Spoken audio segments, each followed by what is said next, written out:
Good evening and welcome to our well-anticipated talk about Italian Jewry, Italian Jews, Italian Jewry.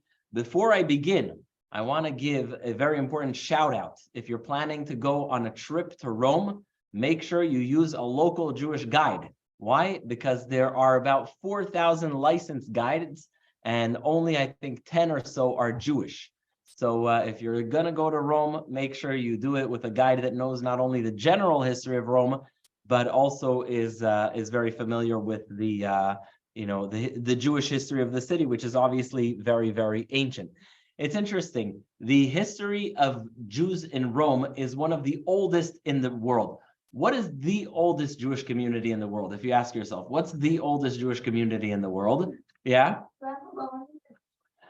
Good answer, Babylonia and Iraq, but it's not continuous, meaning, to the best of my knowledge, there's no Jews living there right now. I know, yeah. So the question is, what's the oldest one? Now, it could be Iran, Persia, but it also could be Italy, because there have been Jews living in Italy nonstop since very, very, very early on. I'll tell you in a second how early. Italian Jews is something that's very worth studying for several reasons. First of all, it's the oldest, or maybe second only to Persia, Jewish community that's continuous from back then until this day. The second thing is they happen to be in an important neighborhood. Why? Because they are where the Roman Empire sat. And so Jews living in Italy were living in an empire that it's not a big COVID, as we would say in Yiddish, but they were sitting in the city of the empire that went and conquered and destroyed Israel, but also that the Jews lived under for more than 100 years. Then the Jews of Italy, and that's true to this day, also lived in the same area as the Vatican. And so a lot of the issues that pertain to the relationship between Jews and Christianity impacting many, many billions of people also are sort of local politics. And more than once, a pope went and visited the local Jewish community in Rome when wanting to make an announcement about, warming up relationships with Jews. So the Jews of Rome are very, very important, both in the sense of it being the Roman Empire, it being the seat of the Vatican, it being so old.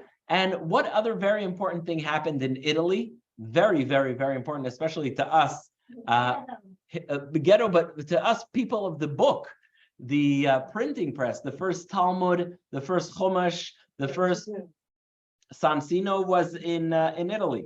So a lot of the books that ended up coming to Eastern Europe, to Western Europe, were the products of Italian Jewry's work. So it's very important to recognize how Italian Jews may have not been huge in number, the same way Polish Jews or Moroccan Jews or Spanish Jews were, but nonetheless, they are essential to understanding our history and to what was going on in the Jewish world. Another interesting thing is Italy is the first exporter of Judaism to Ashkenaz. The first family, the famous Klonimos family. Does anyone know someone named Klonimos? It's not a common name today. It used to be before the Holocaust. Klonimos is a Greek word. It's a Greek name. It means a good name. They have a good name. And it's the family that left Italy to establish the first Jewish community in Mainz. The three big first Jewish community, Magenza, Worms, and Speyer. These, the pioneers of these communities in Ashkenaz, were actually Jews from Italy. So the Torah went, so to speak, from Jerusalem to Rome, and also from Rome to Ashkenaz. And to this day, by the way, there's, I believe, a synagogue downtown. Is anyone familiar with that synagogue downtown?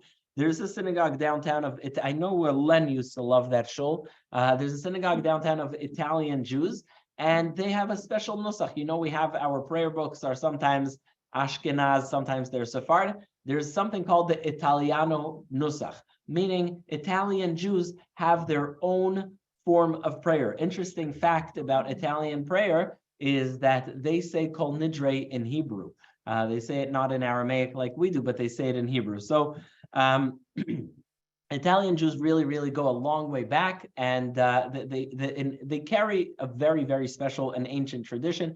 I remember when I visited Rome, it was a very special feeling because I landed in the airport and we're waiting to get out of the airport in Rome. And in the meantime, I decided I would take advantage of the time. And so I pulled out my phone and I decided I'm going to study some Mishnah. So I'm looking at my phone, I'm studying Mishnah. And in the Mishnah, it says, Rabbi Akiva says so and so. And I thought to myself, what an incredible turn of events in history, where Rabbi Akiva was a Jew who was denigrated and butchered by the Romans 2,000 years ago in Israel. And here he is 2,000 years later, and nobody really knows anything about those who killed him. And his words are studied in schools, in yeshivas, even in Rome. So in a way, the survival of the Jewish people, especially in Rome, is a triumph over Rome trying to destroy us. I don't know if anyone's familiar with this, but the term in the Talmud, it's a pretty sharp term, Malchut HaRish'ah, the wicked kingdom, is referring to, we say it, I believe, also in Maoz Tzur, Malchut HaRish'ah is the wicked kingdom, and that refers to Rome, because obviously Rome did not deal with Jerusalem with silk gloves. It was pretty brutal. But the history of Jews in Rome actually goes back long before the destruction of the Second Temple. When we think of Hanukkah, what do we think? We think, oh, the Maccabees, they claimed independence from Greece. And what happens next in history? Fast forward 150, 200 years, and you have the destruction of Jerusalem by the Romans who just invaded. No, right after the Hasmoneans win, right after the Maccabees win, they send a letter to Rome and they start building a relationship. They send a delegation. Now, here's what's going to blow your mind. When they send a delegation to Rome, this is about 156 BCE, there's a Jewish community in Rome. It's like when the Israelis come and to Washington, D.C., and they go to a local Jewish restaurant in D.C. and they use the local synagogue. There was already a Jewish community in Rome at the time. And later on, you have a more established community established by Jews from Alexandria. We tend to think about our history. We think of it like, oh, after the destruction of the Second Temple, we all scattered. Jews were scattered even before the destruction of the Second Temple. We know there was the destruction of the First Temple. So there were Jews in Rome from this time of 150 years BCE, and they go a long way back. There's a fascinating story in the Jerusalem Talmud that shares the story of rabbis who would go lobby Rome. Rabbis would take ships and they would go lobby Rome.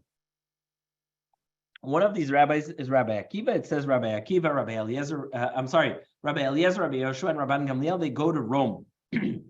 As their ship lands, probably not in Rome, because Rome is not on the sea, they see a group of Jewish kids. And the group of Jewish kids take a pile of dirt or stubble or something together, and they start separating from it pieces. And they say, this is how they do it in Israel. What are they referring to? In Israel, when you want to eat fruits or vegetables or grain, you have to separate the types. So you have to say, Cheruma goes here, Maser Rishon goes here. So the rabbis say they go to Italy. Can you imagine a rabbi going? He feels like he's in a universe that's completely different. And he sees the children, the Jewish children in Rome, sort of like Jewish children in day schools learn today about the laws of the Torah. They're separating pieces off of these off of this chunk of dirt, and they say, this is how it's done in Israel. This is how people eat in Israel. I'm sure their hearts were very much warmed up by the scene. And so then they go on and they see a Jewish community there. And in fact, the oldest synagogue in the world that I'm aware of is in Italy. Interestingly, I'll mention it later. It's the synagogue of Ostia, but basically it's a synagogue that predates synagogues, if you can say such a thing.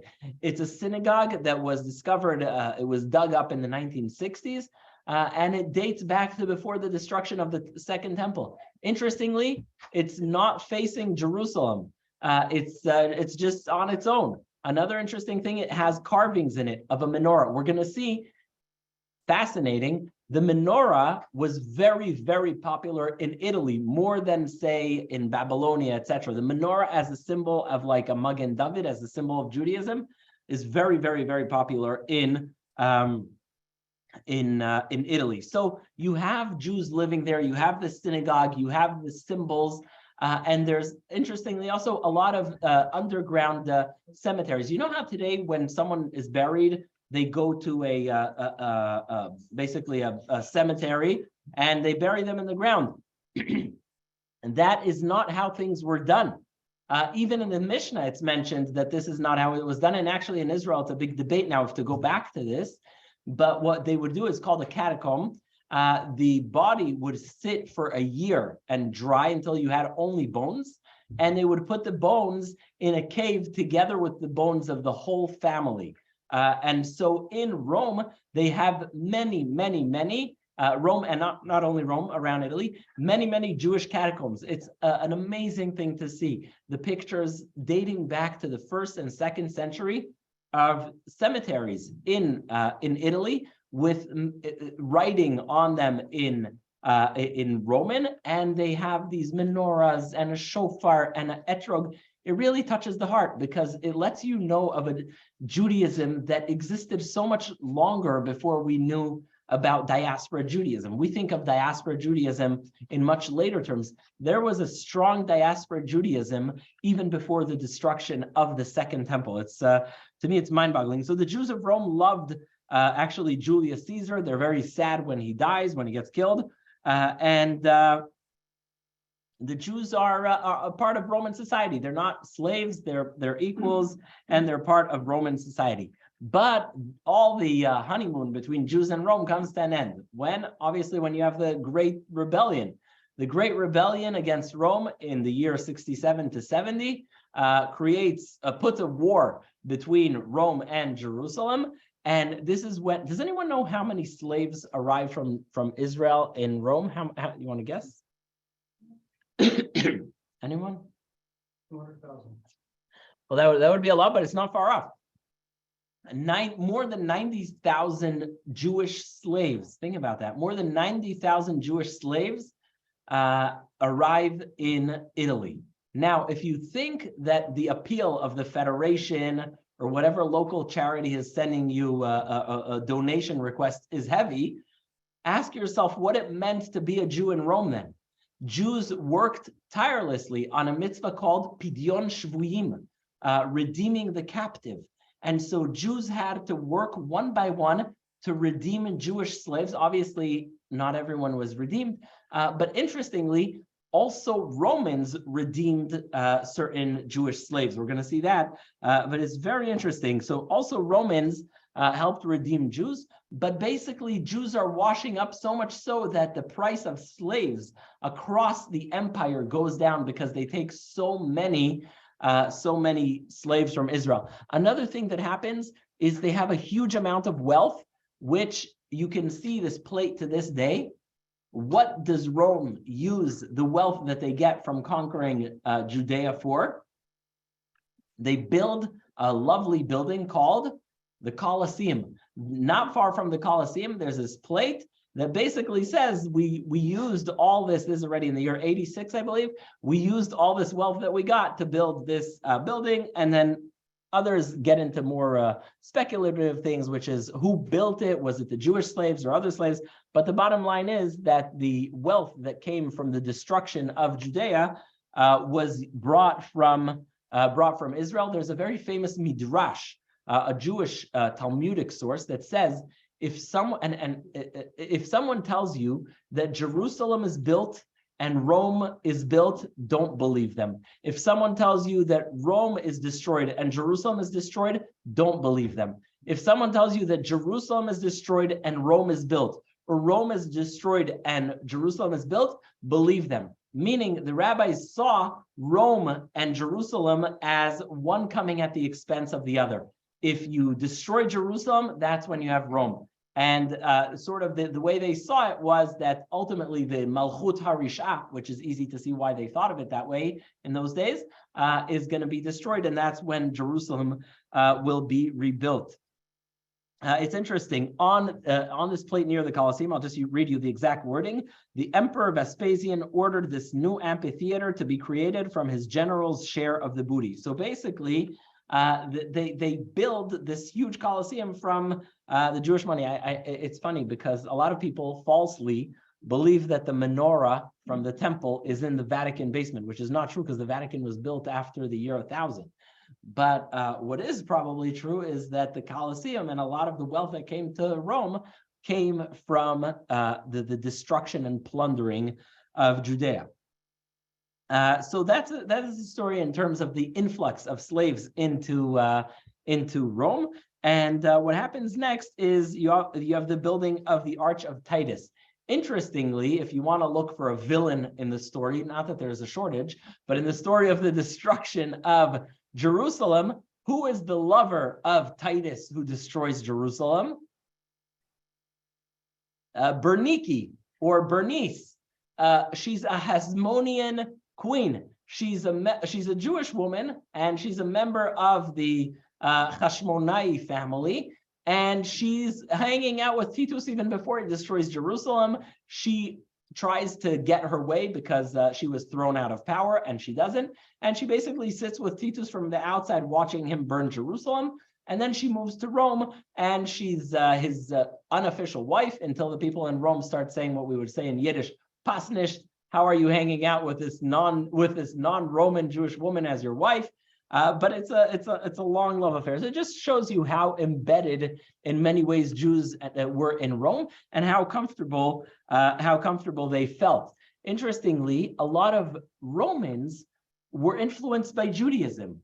The ideology of Judaism was very appealing to many Romans. You have in every Chumash, you have the translation of Onkelos.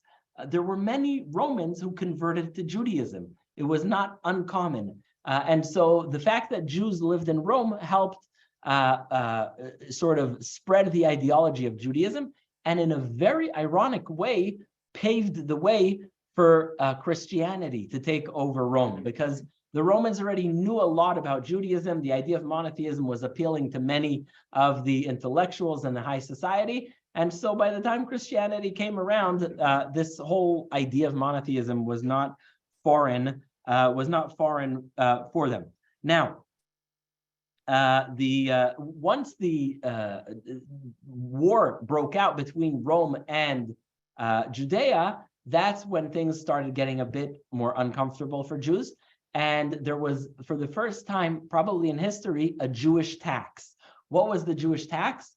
Basically, whatever money you guys used to send to the temple in Jerusalem, the half a shekel, that we announced, I believe it's the week before Purim, 2 weeks before Purim, right? It's at the Rosh Chodesh Adar, not far from now.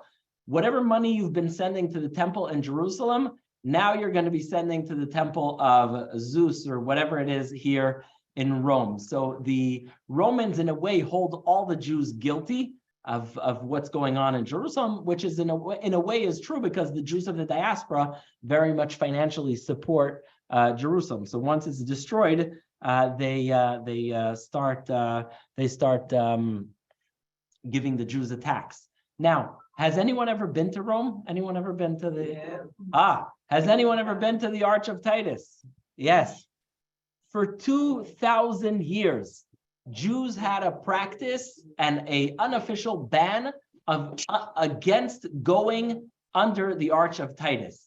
There was a prohibition. Why? Because the Arch of Titus was the symbol of humiliating the Jews, of winning them, of replacing their God. It was sort of like the Roman going all out with the okay, we won completely. And so Jews didn't want to give that any credit. And so they never marched under the Arch of Titus. Interestingly, when did Jews start going under the Arch of Titus? So it's very interesting. 1947, after the UN had the partition plan vote, the Jews in Rome, many of which were DP refugees, Holocaust survivors, they go to the Arch of Titus. They're led by Rabbi David Prado, the chief rabbi of Rome, and he tries to speak and he can't because it's just such an emotional moment. And they march under the Arch of Titus in the opposite direction, meaning we're not going from Jerusalem to be expelled to Rome. It's almost like, you know what, there's on Tisha B'Av, one of the Lamentations contrasts when I leave Jerusalem. And so the Jews now in 1947 feel like history has been closed. What influence does this have on the modern state of Israel? Does anyone know the Arch of Titus and the state of Israel? Anyone here ever have an Israeli passport or go to Israeli pass? What's the menorah? Very good. All right. On the passport. On the passport, it's a menorah. And the Israeli symbol, if you've ever been to the Israeli embassy or any official document, etc., is the menorah. What's the idea? The idea was that the Arch of Titus was the symbol of the end of this Judea place that caused the Romans so much trouble. And David Ben-Gurion very wisely and symbolically in 1947-48 says, you know what the symbol of our state is going to be? Not the flag, but the symbol. It's going to be a menorah. And that's why if you go outside the Knesset, they have that huge menorah, which is a subject in and of itself. But basically, the Jews of Rome, back to the Jews of Rome, this is when they feel for the first time that the circle has closed and that they have closure. But back to Rome, another interesting evidence of the fact that you have so many Jews in Rome, Pompeii, in the year 79, you're all familiar with the volcano. Yeah. It destroys Pompeii. It blew my mind when I saw this. One of the houses, they have an inscription that says Sodom and Amorah. Why? Because if you were a slave who was schlepped out of Judea and you were brought to this place which violated every single moral and religious regulation you believed in, what would you think of this place? Sodom and Amorah. And so they have, you can imagine, what this slave from Judea was thinking, that he carved on the house he was working in, Sodom and Amorah, and this was found obviously only many thousand years later. Another interesting finding in terms of the slaves that came and shaped Italian Jewry, there's a very, very interesting grave found around Naples that has actually, someone wrote a book about it that's more of a novel, but with romance and everything. But I'll tell you the facts, and then you can take it to whatever novel or imagination you want to take it. But the tombstone from the 2nd century reads, Claudia Astor, some say Esther, Claudia Astor, captive from Jerusalem. Literally, it says that, captive from Jerusalem. Tiberius Claudius Proculus, imperial freedman, took care of this epitaph. I ask you to make sure through the law that you take care that no one casts down my inscription. So it's interesting. You see someone who's a genuine Roman, and he's taking care of this young Jewish woman. It says, I think she died at 26. And he takes care of her and wants to make sure that the tombstone that she has remains there. Now, obviously, you can, make a whole love story of this and what it meant for her to go all the way from Jerusalem to be the captive of this Roman free person. There's a lot of that. But yeah, there's this evidence of Jews in Rome that long ago. And also you have this regular documentation of Jewish rabbis going to Rome, especially Rabbi Akiva, who was later one of the leaders of the Bar Kokhba rebellion. But Jews actually felt very, very comfortable in Rome. The only thing that I would say that sometimes boggles my mind is you wonder if Jews were so well assimilated into Rome, were there any Jewish soldiers that were called into the Roman army? Because that would be quite the drama as well, right? Because if you're expected to join the Roman army and then you're sent to war to destroy the temple, who knows if there were such cases, but definitely you have the case of Bernice, where she joins Titus because she feels that as a Hasmonean, she deserves the kingdom, and therefore she joins him and is his lover for the rest of his life. All right, so this is the basically the good times for Jews in Rome. Obviously, not good if you're a slave from Judea. who was brought to work in Rome, but slowly but surely, many of them were redeemed. And I think it just speaks so beautifully about the beauty of the Jewish people. You think about that, you have a small Jewish community, suddenly an influx of 90,000 slaves, and what was done to make sure that each and every one of these, not each and every one, but as many as possible are redeemed. I think that's a very, very beautiful point. Now comes a big change to Italy. What's the big change? Christianity. In the year 313, Constantine converts to Christianity, and the Jews of Italy, life changes for them. It's counterintuitive because Christianity should be a religion that's sort of closer to Judaism, but it only made things worse for the Jews in Italy. There are more and more laws restricting Jewish life, and the number of Jews in Rome not only doesn't grow rapidly, but shrinks a bit. The Jews are not doing great. Interestingly, the people who do protect Jews often until the 1100s are the popes. So the Pope is usually someone who issues a protection of the Jews, and it's only after you have the Crusades and all that that the situation of Jews worsens. But in general, Jews are not doing well in Rome and in Italy, and they start migrating. And they go and they migrate to Ashkenaz, most famously, the Klonimos family that founds, you're going to hear that name a lot of times, I'm sorry. But basically, they are considered like, it's like, what are the names of those families on the Mayflower? There's like a few names that... Yeah, basically, it's like the people. So the Klonimos family was like an aristocracy of Jews in Rome, and they go on... What family? Klonimos. Klonimos means a beautiful name, and they go on to found Ashkenaz Jewry in Worms, Speyer, and Mainz. Nonetheless, Jews are succeeding in Rome, and there's a production of the first Hebrew dictionary, the first Talmudic dictionary, and it's famously called the Sefer HaAruch. So there is Jews living in, there are Jews living in Italy, and conditions are good. Similar, remember what I told you that Poland, Jews said it's Polin, like you should live here and it's good. Jews in Italy also thought things were pretty good for them, and they called it Italia, which means the island, Ital of do, and Ya from God. So they thought of it as the island of God's do, and they really did, those who lived there did enjoy themselves. And it's interesting, the Italian people, I just want to give here a shout out, I guess, to the Italian people, because throughout our existence in Italy, the Italian people have been very, very good to the Jews, relatively speaking, to the rest of Europe. When there were decrees against the Jews, including the Holocaust, the Italian population very much did not comply. The most violated papal order against Jews was the order that you're not allowed to have a Jewish physician. It was violated even by the popes themselves.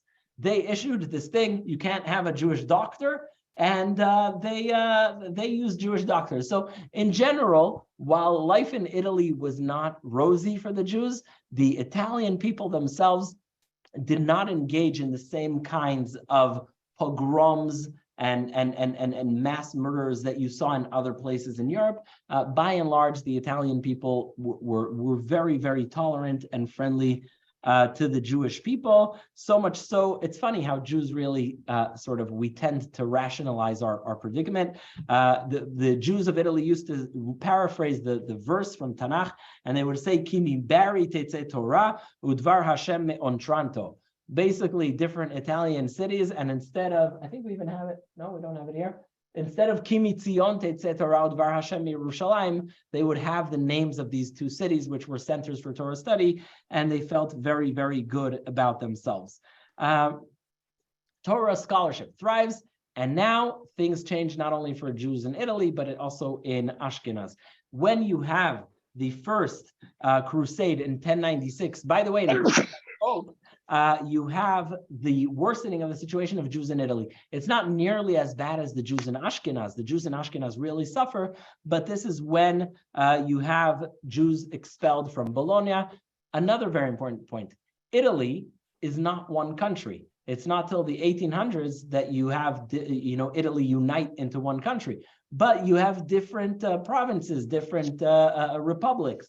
And so it's important to note that if the situation in one place in Italy was one, doesn't necessarily mean that was the same for the other Jewish community, but things worsen for Italian Jews. They are still doctors. They are still at the forefront of many fields, especially translation. In fact, they're employed by the Vatican. It's kind of funny. The Jews are translating Greek works that were translated into Arabic from Arabic into Italian. So instead of the Italians just turning to their Greek neighbors for translation, what they do is they get the manuscripts from the Arab world, which is a thriving intellectual world, and they have the Jews translate what was, for example, Aristotle, who was translated into Arabic back into Italian. So the Jews are working still in good positions, but things are getting tighter and tighter, and they're getting very difficult. Finally, things get to a boiling point where you have Pope Innocent III, and he really starts making things very, very, very difficult for the Jews in the year 1198. Then you have Pope Gregory rescinding some of it. It's interesting. You see a lot of times in the news today stuff, Israel killed this person, Israel's killing children in Gaza, all kinds of accusations that are most often false. In 1235, Pope Gregory in Italy issues a decree against accusing Jews of ritual murder, because people already then were accusing Jews for nothing. And so it's sort of an on and off for Jews, but eventually things do get pretty bad. Bad though they are, they're not too terrible. And so when the Spanish expulsion comes around, the Italian Jews are very helpful to the Jews that are expelled from Spain. 6,000 Spanish Jews come to Italy, which is a lot. It's probably around 6% of Spanish Jews. They come to Italy and they settle down. That's why today, even to this day, in Italy, it's the only country I know that's like that except for Israel. And America, which is also migrants, but you'll have in Italy what you didn't have in any other European country, different cities with different nosachs, meaning you'll have a congregation of Spanish Jews in one city, you'll have a congregation of Ashkenaz Jews in another city, you'll have Turkish, you'll have Nusach Italki. Libyan. I don't know, whatever it is, there are all kinds of different communities, all this inside Italy. And so the Spanish Jews also come to Italy. They're very much helped. There's a fellow named Yechiel of Pisa, who's the biggest banker in Italy, and he helps a lot of Jews. And you have one of my favorite people. Has anyone ever heard of Donna Grazia? No, she's one of the greatest Jewish heroes of the time, and of all times in many ways. Donna Grazia, and if you want her full name, her name is Donna Grazia Mendes Nasi. She is from Portugal. She's born to a converso family, meaning she was born to a family that's practicing Christianity but is Jewish. And finally, she gets out of Spain, and she arrives in Venice. She arrives in Venice and she fearlessly starts advocating for Spanish Jews. She uses a lot of her wealth to help resettle them. She uses her wealth to influence that there shouldn't be boycotts of Jews. When there's a city in Italy that starts persecuting Jews, she starts organizing a boycott of that city. She's a very feisty woman. She then moves to Turkey, to Kushta, and she, in a way, I think she can be considered the mother of modern Zionism. Why? She lobbies the Sultan and she says, I want to lease a city. What city does she lease? Tveria. She didn't end up living long enough to move there, but she buys the first land of Jews in Tveria coming back, and that is the first colony of Jews returning to Israel. So this Donna Grazia is a really feisty woman. She's fearless in terms of advocating for other Jews, and also in terms of resettling the Jews in the land of Israel. There's a area in Tveria named for her, but she starts the Shivat Zion process already in the 1500s. And so there's was, I think, many Jews would start moving then. 1500s is when things get terrible for Jews in Italy. The first ghetto in the world is in Italy. By the way, a ghetto, it comes from the word, it's like kind of factory in Italy. It's where you have the furnace that boils the metal. I think it's called a foundry. And that's what a ghetto means. It was just near this factory in Venice. And this is when you have the really beginning of serious persecution of Jews in Italy. There's the papal order of 1555. And he makes the Pope of the time, Pope Paul IV, makes 5 rules. First of all, he makes a ghetto in Rome. Second of all, a lot of people don't know this started there. The yellow badges, you know, the ones that we associate with the Holocaust. Every Jew had to wear a yellow badge when you left the ghetto, so that you can be recognized that you're not one of the Christians. Then, interesting idea. 1 synagogue per city, you know, no Sephardic synagogue, Ashkenazi synagogue, only 1 synagogue per city, and also sort of has echoes of what happens later in the Holocaust. He has the Jews restore the wall of Rome for no pay, meaning the Jews living in Rome have to go out, pull up their sleeves, and build the wall of Rome again, and for no pay. And then in some areas following this, the Jews are expelled altogether. This being said, the Jews are still very vibrant. And as the printing press comes to Italy, for those who wonder why the printing press was invented in Germany, but why does Italy become such a center for printing? They produce excellent and high quality paper for a cheap price. So the books, the first Talmud, the first Chumash, the first commentary of Rashi, all these books are being printed in Italy. And in that sense, if you're an Italian Jew, you're very lucky. Why? Because your books are more likely to be printed. If you're a great scholar living in Krakow, good luck with your intellectual pursuits. Good luck with publishing.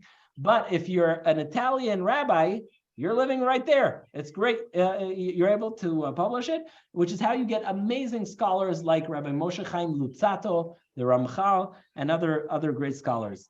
When do things start getting a bit better for Italian Jews? Well, Napoleon comes into the picture, and he hears about the persecution of Jews, and he starts asking what's going on, how are they being persecuted, and so the Jews become huge Napoleon fans because they know that when he comes, they'll be liberated. Finally, I just want to add a very important story, which also has to do with Napoleon. The story of Edgardo Mortara. Anyone familiar with the story? There's a Spielberg movie. I heard that Spielberg there's a movie coming about this story. Whether Spielberg does it all or not, I don't know. But there's a very, very heart-wrenching story, which actually has major geopolitical implications. There's a Jewish family named the Mortara family. This family has a non-Jewish aide, and she helps them, especially on Shabbat, where it's convenient to have someone who isn't Jewish do some things that you can't do. So the child, Edgardo, gets sick, and she decides, out of the goodness of her heart, quote unquote, since the child's about to die anyways, I'm going to convert him to Catholicism. So she converts this sick Jewish child in the house she works in to Catholicism. And she doesn't tell anyone a thing. The child gets better. He doesn't die. So time goes by, and she starts sharing with friends this story that I used to work for a Jewish family, and their child, I baptized their child, or not baptized, sorry, I don't know, whatever the term is when you're Catholic. I converted their child. She converts the child, and one of the high-ranking priests in the area, he says, what do you mean? The child's a Catholic kid. It doesn't matter that you did it because he was sick, because you thought he died. He is a Catholic, and it's against the law to convert or to live as a Jew if you're actually Catholic.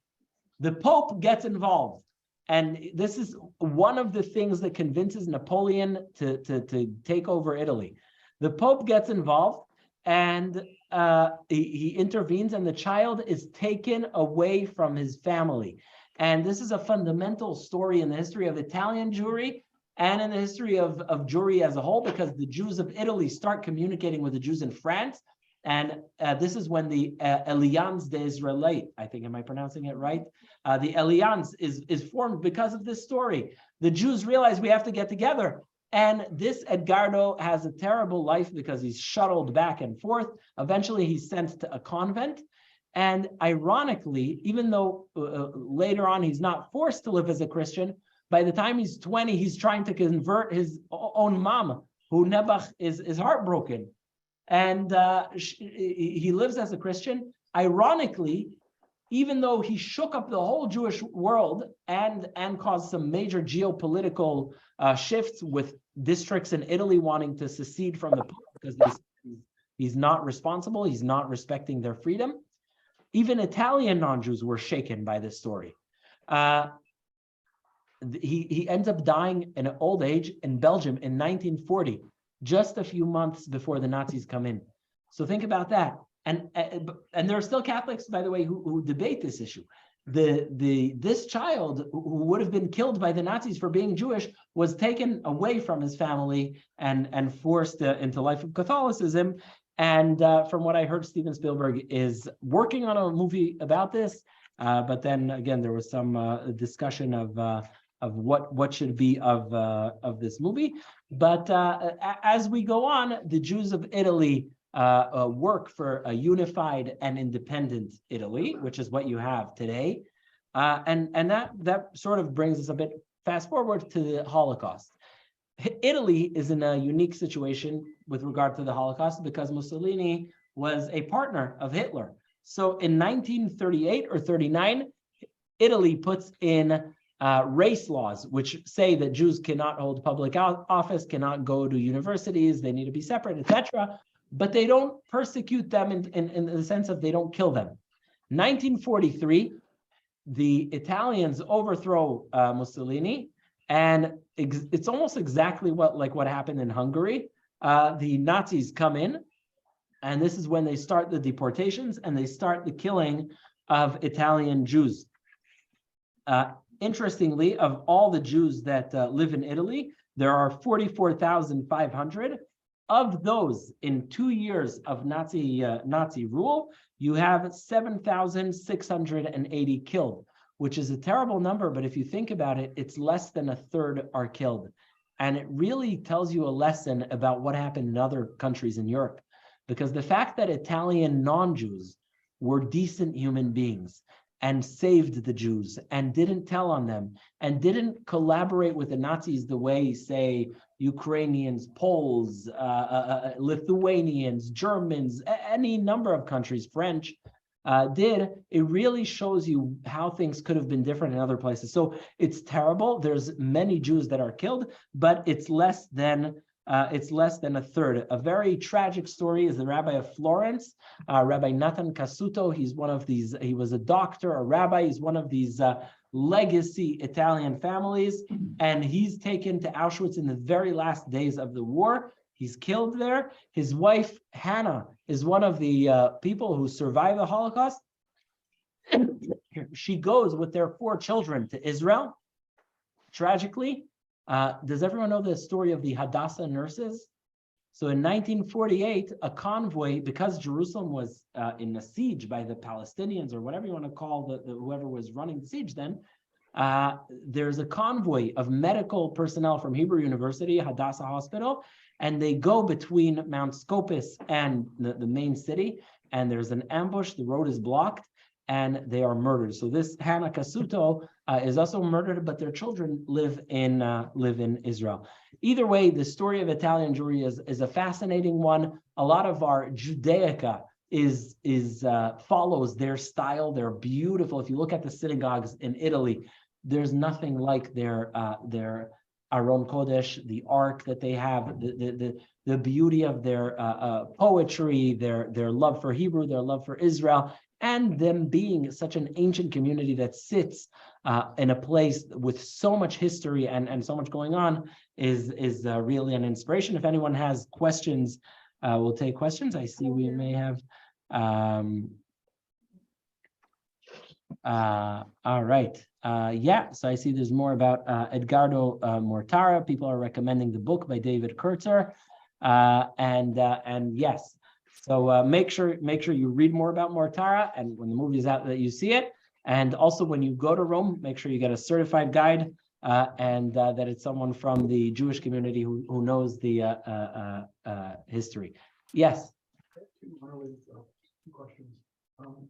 First is I was curious why the translation route that was preferred was from the Byzantine Greek to the Arab and then translated. Yeah. So I'm just going to repeat the question so people on Zoom can hear it. Why was the translation that Jews did for the Italian people and for especially for the Vatican using the Greek to Arabic to Italian? Why was it that and not just directly from Greek to Italian? Yeah.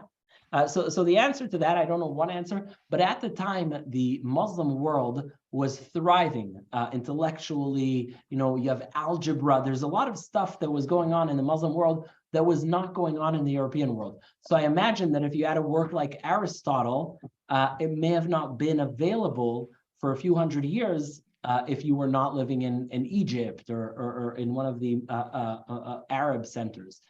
So it's possible that there were just none of the Greek copies were available. That's a possibility. The Byzantines weren't reprinting them or printing not exactly. The Byzantines, if I remember correctly, were more extreme even than Rome in their Christianity, and so it's possible that just like the church encouraged illiteracy in many places and was not fostering a lot of intellectual conversations, could be the Byzantines got rid of it. But at the same time, I have to note, the Vatican is the one who's asking for these translations. So it's possible the Vatican woke up and said, we want a copy. But you wonder, how is this possible that the Vatican's library didn't have a copy and they needed a Jew to translate it from Arabic? Good question. Yeah. What's happening in Italy now for Jews? Very good question. First of all, in general, there's about 30,000 Jews. It's not a huge community. The Jews, I'll tell you a fascinating thing. The funding for synagogues in Italy comes from 1/8 of a percent of your taxes. Basically, when you pay your taxes, you can check which religious institutions you want your taxes to support.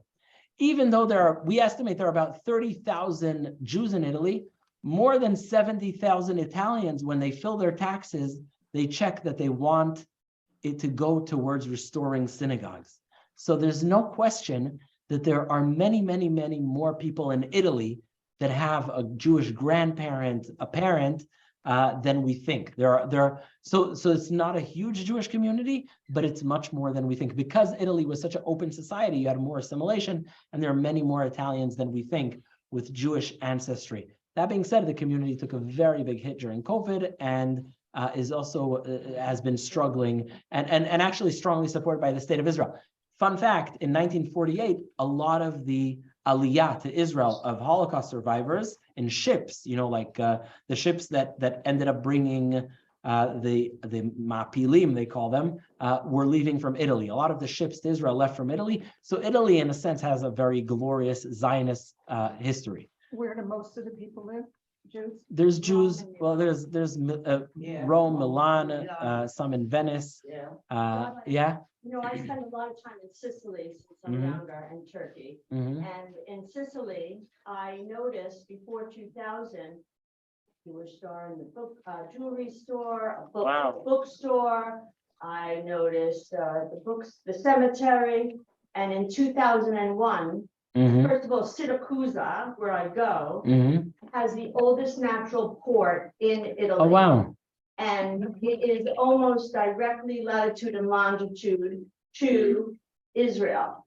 And the route to go Siracusa, Israel. Let me just repeat it. So the oldest port in Italy is a city called Siracusa. The oldest natural port. The oldest natural port, and it goes directly to Israel. So that could be a reason why the Zionist movement, when they were bringing Jews out of DP camps, brought them mostly to Italy. There's a great Israeli song. Any Israelis in the audience?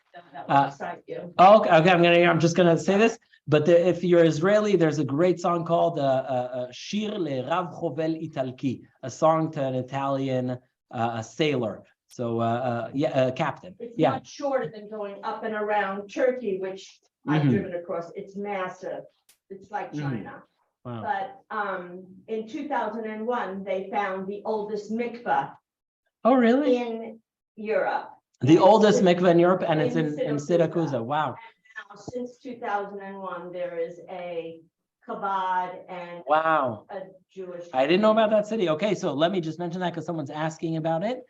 Which cities have traditionally had the largest Jewish communities? So I say Rome, Milan, but you also have Syracuse, Sicily, Under the radar. under the radar. Until the mikveh came, and now there's a new community, and tourism is building up. Hope not. Yeah. So what's the population of Jewish population of Sicily? Was it once 10%? From what I saw, it was 6%. And it was from Sicily. There were 6%. At some point, 6% of Sicily was Jewish. So yeah, look, Jews have been part and parcel of Italian society for very long, mostly Rome, but actually many, many, many in southern Italy for the simple reason that if you arrive by ship from Israel or from Spain, you're likely to go to the southern part of Italy. I have Yeah. After Rome destroyed the temple, Yeah. there were Jews allowed to stay in Israel, question, and two, the Jews that came to Rome as slaves, were they allowed later to go back to Israel, and did they? Good question. Rome destroyed Israel twice. Rome destroyed Israel in the year 70. And by the way, this is also a little known fact. Tomorrow we have a big day. It was Are we going to Dunkin' in the, the morning? the I Romans. don't know. We want to. The Romans, when they destroyed Israel, they did it in the year 70, and most people were not sent out. But in the Bar Kokhba rebellion in 123 or so, that was actually the bigger destruction. That's where the Jews were really ethnically cleansed from the land. From Israel. Yeah. And then, Oh, we have a picture here. Okay. wait, Yeah. so after the destruction of the temple in Bar Kokhba, there were no Jews living in Israel? There were Jews living in Israel after the Bar Kokhba rebellion, much, much, much fewer. But this is the mikvah in Syracuse. It's like Syracuse, I guess. Yeah. Syracuse. Wow. And then Under the ground. Yeah. And then Yeah. after, with the slaves, they stayed in Rome, or they were allowed at some point? So the number of Jews in Rome didn't expand hugely. The numbers in Ashkenaz, Poland, etc. did. I don't know. Not every slave was redeemed, but I'm assuming many did stay. Thinking the temple was, this was the second temple. Second temple, Okay, yes. got it. Bezrat Hashem, next week, we will be speaking, I'm going to answer. Next week, we'll be speaking about the Jews of Syria and Iraq, also in honor of you. But next week, the Jews of Syria and Iraq. Yeah, one more question for. Is it true that the chief rabbi of Rome converted to Catholicism during the war? During the war, yes, that is true. There was a story like that. The chief rabbi of Rome converted during the Holocaust. There is, I did see that. Yes, that's a crazy story. And you have the other side of it, which is the Jewish Pope. You also had that. Who was that? One of the years they had a Jew who was taken away from his family, and just like a cardinal, what was his name in New York? The cardinal that was Jewish, the head of. No, but what was Room his service. Anyhow? Yes. Snacks. Who? Room service. O'Connor, maybe, You want some cucumber salad? or Cardinal Dolan. Ice cream to foodie? Anyhow, all right. Thank you, everyone. This was great. Take the bath. Everyone next week. And